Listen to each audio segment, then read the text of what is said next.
అందరికీ శుభోదయం అండి. దేవుడు మన కొరకు సిద్ధపరిచిన వాక్యం చదువుకుందాం. నిన్ను విడిపించుటకు నేను నీకు తోడై ఉన్నాను. ప్రియ దేవుని బిడ్డలారా, దేవాది దేవుడు మనతో మాట్లాడుతున్నారు.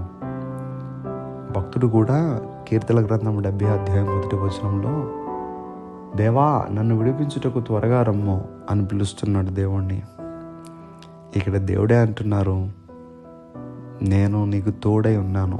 ఎందుకు తోడై ఉన్నాను? నిన్ను విడిపించటానికి. లూకా శుభవార్త మనం చూసినట్లయితే 4వ అధ్యాయం 18వ వచనము, ప్రకటించుటకును నలిగిన వారిని విడిపించుటకు. యేసుక్రీస్తు ప్రభువారు ఎందుకు వచ్చారంటే నలిగిన వారిని విడిపించుటకు. అనగా మనస్సు సతమతమైపోయి, వారి మనస్సు ఒక చట్రములో ఇరుక్కుపోయి ఉన్నటువంటి వ్యక్తులను, ఆ చట్రము దుఃఖం కావచ్చు, నీ బలహీనత కావచ్చు, నీ పాపము కావచ్చు, ఏదైనా సరే అందులో నుంచి విడిపించడానికి ఎక్కువగా విడుదల, విడిపించు ఈ మాటలు ఎక్కడ ఉంటాయంటే చెరలో ఉన్న వారిని ఉద్దేశించి విడుదలయ్యాడు, విడిపించబడ్డాడు అనేటువంటి మాటలు వస్తూ ఉంటాయి, వింటూ ఉంటాం మనం. ఆయన విడిపించడానికి సిద్ధంగా ఉన్నారంటే మనకు తెలియకుండానే కొన్ని బంధకాల్లో ఉన్నాం మనం. ఆ బంధకాల్లో ఉన్నటువంటి వారిని విడిపిస్తానని మాట్లాడుతూ ఉన్నారు. పాపము అనేటువంటి బంధకాల్లో కానీ ఉన్నావా? ప్రభువా నన్ను విడిపించండియా అని అడుగు.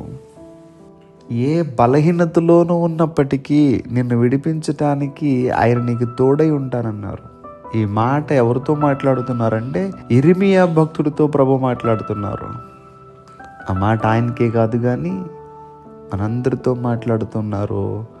విడిపించటానికి మనకు తోడై ఉంటానన్నారు కనుక నువ్వు ఏ సమస్యలో, ఏ అప్పులో, ఏ బాధలో, ఏ చింతలో, ఏ పాపములో నువ్వు చిక్కుకొని ఉన్నావో తప్పకుండా ఆయన నిన్ను విడిపించగలిగిన శక్తిమంతుడు కనుక, విడిపించుటకు మనకు తోడై ఉంటానని మాట్లాడి ఉన్నారు కనుక ప్రభువా నన్ను పరిస్థితుల నుంచి విడిపించండి అయ్యా అని మన ప్రభువుని అడుగుదాం. దేవుడి మాటలు దీవించునుగాక. సర్వశక్తిమంతుడా మీకు వందనములు. మాకు తెలిసి మాకు తెలియక వెళ్ళి కొన్ని బంధకాల్లో చిక్కుకుంటున్నామయ్యా.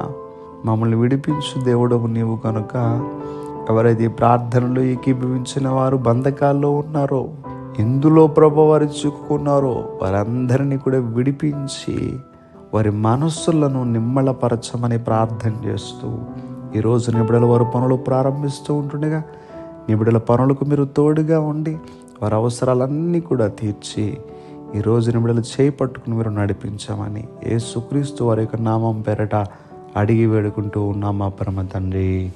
Amen, amen, amen.